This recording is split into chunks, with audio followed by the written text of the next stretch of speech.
In a striking critique, former National Security Advisor John Bolton has drawn parallels between Kash Patel, President-elect Donald Trump's nominee for FBI director, and Lavrentiy Beria, the notorious head of Stalin's secret police. Bolton's comments, quoted in The Hill by Rachel Scully on December 1, 2024, emphasized the dangers of unchecked loyalty, stating, "Trump has nominated Kash Patel to be his Lavrentiy Beria.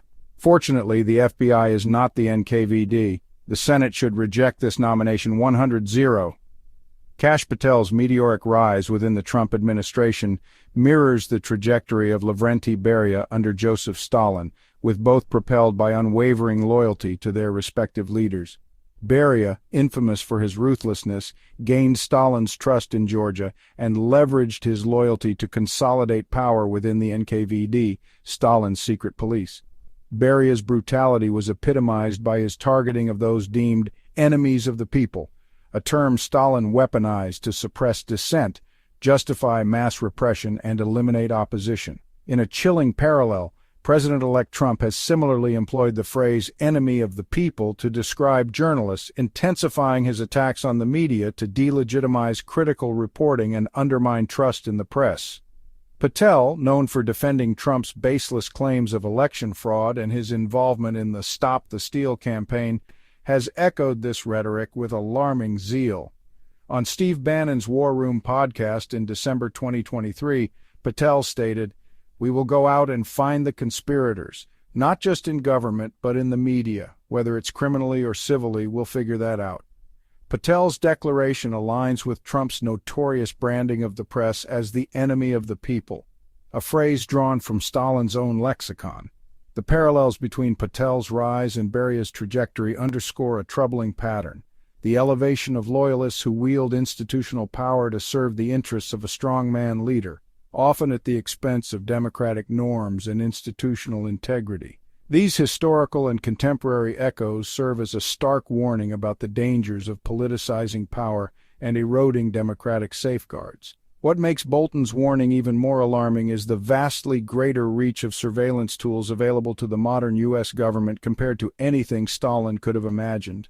Stalin's NKVD and later the KGB relied on human informants, rudimentary wiretapping, and physical dossiers to monitor and control the populace. In contrast, today's U.S. intelligence and law enforcement agencies possess unparalleled digital surveillance capabilities. Metadata collection, advanced AI, facial recognition, mass internet monitoring, and global communications interception. In the wrong hands, these tools could enable a level of control over the U.S. population far exceeding the NKVD's or the KGB's ability to instill fear and obedience. Such power, if wielded by a leader with authoritarian tendencies and a compliant Congress, could transform the United States into a police state. A combination of executive ambition and legislative indifference would create a scenario where surveillance and enforcement mechanisms, like those Patel could oversee as FBI director, are turned inward to silence dissent, suppress political opposition, and control the populace. The FBI, originally established to uphold the law impartially, could be repurposed into a tool for partisan oppression, with devastating consequences for American democracy.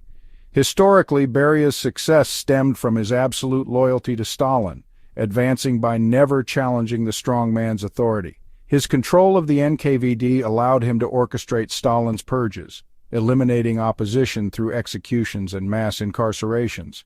Likewise, Patel's rise under Trump showcases a similar pattern of loyalty over institutional norms, with critics fearing his potential leadership of the FBI could politicize the agency to target Trump's adversaries.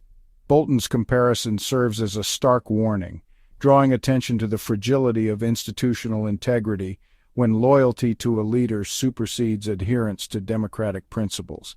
In countries like Hungary and Russia, loyalists have been strategically placed in key positions to erode institutional checks, much like Beria's role in the Soviet Union.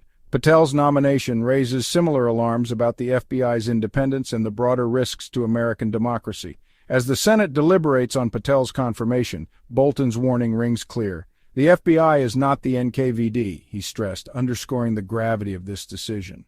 The stakes are high. Whether the FBI remains an impartial arbiter of justice or becomes a tool for partisan retribution, will define the trajectory of American governance in the years to come. In an era where surveillance capabilities far surpass anything Beria or Stalin could have envisioned, the potential for misuse grows exponentially. This moment, as Bolton's analogy suggests, is not one to be dismissed lightly. Congress must not rubber stamp Patel's nomination or ignore the immense risks it poses to the Republic. Please subscribe to the Intellectualist's new YouTube channel, where we present insightful videos analyzing the current events shaping the world. Turn on notifications to receive the latest updates from the channel.